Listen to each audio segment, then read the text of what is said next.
Hello, everybody, and thank you for tuning in to the Liberty Report. With me today is Daniel McAdams in the studio. Daniel, good to see you today. Good morning, Dr. Paul. I'm back from the nation's capital. How are you this morning? And how long did you last? did you miss that place? And we're glad to go back. It's awfully congested. I'll bet. Well, we want to talk about Yemen today and what's going on there, because it's not in the regular news, but there's a lot of news about what's going on, and I consider it very serious because they're really bearing down on the Houthis, and a lot of people could end up dying. They already have, but a lot more as a consequence of us participating in the total destruction of the last port that the Houthis depend on for getting their food and supplies. But before I do that, I want to mention a few things in the news that caught my attention. One, there is a TV poll, totally unscientific. It came from Netflix, but it tells us a little story. It says that 71% of liberals don't want peace with North Korea because Trump would take credit. So that's the reason why we should not have peace. Do you think that might be a little bit of partisanship bursting out? So on another item, it says the State Department, and you've talked about this before, the State Department stopped sending money to the white helmets. Yeah. They're supposedly the good guys offering assistance to the people who are suffering in war, in particular in Syria. And we were giving them a lot of money, and Trump, well, he must have talked to him, he says, we're not going to give the white helmets any money anymore. But guess what? He started to give them more money again. And I can't see where there is any benefit to us or any necessity for supporting a group that's the evidence is pretty darn strong that they're aligned with the radicals that we're pretending that we're trying to eliminate in Syria. Yeah, it's incredible that he decided to send more money to them. He stopped it in April. There was a lot of questions about. See, they were the sole source for reporting on the Duma chemical attack, which I think was pretty thoroughly debunked by left and right media, pretty well. They've gotten about $100 million in Western aid, U.S. government, U.K. government, founded by a former U.K. intelligence officer. And it's a volunteer organization with 3,000 members to help people when they get in bombing, but they have $100 million. What kind of NGO has a $100 million budget? And the other thing that's interesting, just on this, two things, I think. First of all, I would be worried now about another false flag. This is an infusion of money. They're going to do something else. We've seen them before. The other thing that's strange is they only operate in areas that are occupied by Al-Qaeda and ISIS. You never see them in the other areas. And when Duma was liberated by the Syrian government, they got on the buses with ISIS and were taken off to Idlib province, where they went to safety. They didn't want to stay there under a liberated Duma. They wanted to go with Al-Qaeda. And I predict they're not going to see much of that on the evening news anytime soon. But there's one other item I want to mention, and that is a piece of legislation that was introduced. And it's intended to tie the hands of Trump for bringing troops home. From Korea, which under our understanding of the Constitution, he has the authority, he's the commander-in-chief. And we struggled with that, not so much in understanding, but how to deal with it. But when we would write resolutions to get out of the Middle Eastern wars, we were always careful not to say that we are going to give direction to the president on how to move the troops. Yeah. But there were other ways of doing this, especially that, like, the war was not declared. But somebody introduced legislation and said that he's not going to be able to remove the troops unless he gets permission from the Congress. It's almost reverse. The big complaint generally, and everybody will concede, yes, we give too much power to the president, too much power to the president. And here's one time when Trump has the authority to move the troops. I mean, he doesn't have to ask Congress, in the middle of a war, well, can I move a couple battalions here or there. That is not an obligation of the president to listen to that. But anyway, somebody introduced that thing, and I just think it brings back this discussion of the total confusion and the bias on how they use this. Because what do they do about the commander-in-chief? They use the fact that he's the commander-in-chief, that he's like a dictator, even outside of the military. So this is sort of sad, but a reflection of the ignorance of so many in Congress. I mean, it has to be completely unconstitutional to do this, but it really demonstrates the partisanship, which you demonstrated with your first news item. They don't care about a peace deal. They don't care about anything. They're going to sound as hawkish as the most hawkish neocons as long as they can wrong-foot this president. You know, it's just deranged. Yeah, I was listening to some of those liberal Democrats from the Congress, and I said, well, you know, they're sounding like they're defending George Bush back in the beginning of the century, but they weren't doing that then. You know, they were bashing them, of course. But anyway, on Yemen, this has been going on for a while. First time it was brought to my attention was in the year 2000 when the USS Cole was hit by Al-Qaeda. And there was 19 sailors killed and 39 wounded. It was a big deal. And the ship was disabled for months and months. And but it was Al-Qaeda, and they didn't, the way I understand it, didn't originate from Yemen, but they originated from Somalia. But it was, to me, as far as I'm concerned, that was a blowback incident, which was very significant a year before 9/11. You know, but nobody said, hey, why are they motivated to do this and kill Americans? But it turns out that this has continued. The war is going on. It's been going on, especially for the past 3 years. There's been division. There's been a so-called revolution, and there's been a shifting of powers between one leader that was endorsed by Saudi Arabia and the other sort of on the side of the Houthis off and on, but that's Saleh, and he just recently been killed at the end of last year, so there's a bit of chaos. But the Houthis, who would like not to be under the domination of Saudi Arabia, are fighting more or less for their independence, and now they're on the ropes, and this particular base, the only base that is left where they can bring anything in, is under siege, really. And it looks like this will come to a climactic end pretty soon, because it looked like things were going pretty well, but the climactic decision was just made within the last couple of weeks. Even though we've had special forces in there, Trump came in and said, well, we'll be there. We need your help. We got to go ahead and take the city back for Saudi Arabia. But that shouldn't surprise us either. You know, Saudi Arabia is high on our list of alliances as far as Trump is concerned. And of course, this introduces the notion of Saudi Arabia, the Sunnis against the Shia in Iran, and they're blaming Iran for all this.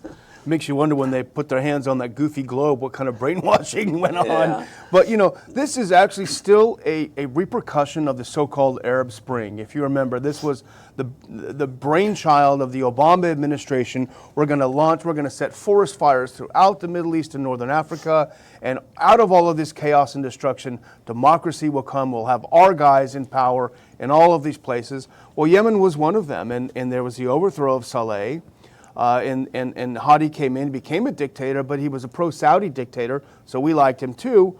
People supporting Saleh, who, as you say, was kind of a marriage of convenience with the Houthis, launched a war to take things back, and the Saudis jumped in and said, no, we want our guy in. So it's a Saudi war of aggression born out of this phony Arab Spring. Right, and it has lingered a lot. Thousands have already died, but they're talking about genocide and maybe hundreds of thousands of people, but it wouldn't be by bullets. It'll probably be by starvation, because that is what the intent. It's back to this old argument. If we punish the civilians enough, they will rebel against the leaders that we don't like, and they will do our bidding. That is why our government never officially worried about collateral damage and literally bombing civilian areas. They say, well, they have to learn what's going to happen, which is rather as immoral as war is. This makes it even worse by saying that, well, we'll kill innocent people because it'll have them turn against their own government.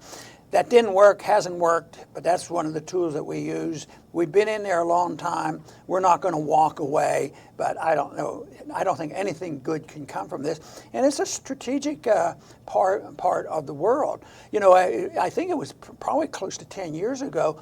I can't remember what the incident was, but this was brought up on CNN. And I remember getting a lot of grief because I was saying, what are we doing this and this and this? And the answer was, well, my position was anti-Semitic, you know, because I mentioned that we shouldn't be doing this in Yemen. What a nut, yeah. Well, you know, this is Hodeidah is the port we're talking about. It's one of the last ports that's held by the Houthis. It is the food source for 8.4 million Yemenis. So cutting this off, bombing this, will have serious repercussions. And, you know, we're no fans of international overlords telling us what to do, but it's clearly against international law to use civilians, to starve civilians. It's a war crime to starve civilians in a war setting. But here's, I think the New York Times had this, liberating Hodeidah is a must for cutting the Houthi lifeline. You know, lifeline, cutting the lifeline, starving people so they finally overthrow. It really is laid bare. Well, I've heard some comments made by some of our neoconservatives, and they're pretty blasé about people dying, innocent or not. You know, that doesn't seem to be much concern to them. But, you know, the big question is, where are the American people and where's our Congress? Well, they're not completely silent. I mean, they should be a lot more active, but they're not completely silent because there was a vote last November, and it was in the House, and they were voting on saying that we should not be involved in this war against the Houthis. And it was a mixed bag on what they were saying, but at least they were correct in saying that we shouldn't be doing it. It was unconstitutional. They had other factors in there that were not exactly correct, but they were basically right.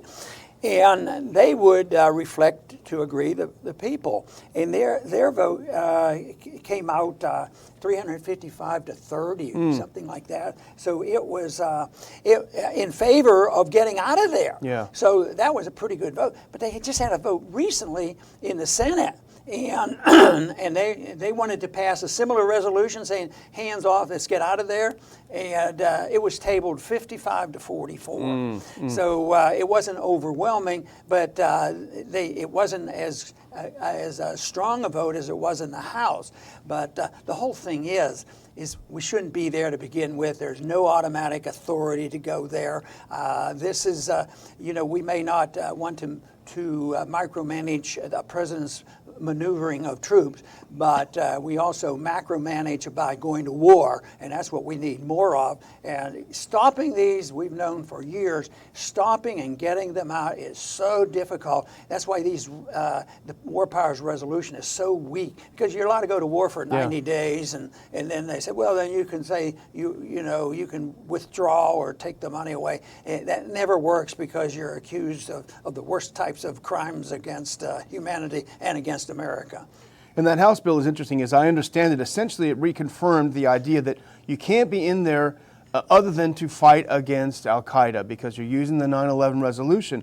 But what's ironic now is our backing of the Saudi aggression in Yemen is on the side of al-Qaeda. Al-Qaeda is also fighting the Houthis. They're mortal enemies because the Houthis are seen as being a form of Shia Islam, so they're seen as the enemy in that way.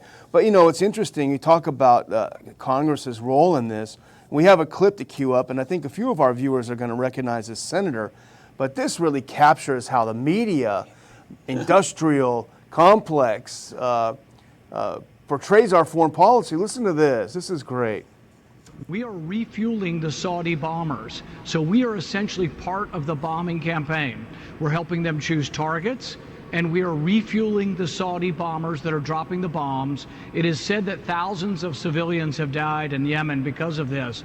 Yes, we need to have a debate over this. So for you, this is a moral issue because there's a lot of jobs at stake. Certainly, if a lot of these defense contractors stop selling warplanes, other sophisticated equipment to Saudi Arabia, there's going to be a significant loss of jobs and revenue here in the United States. That's secondary from your standpoint.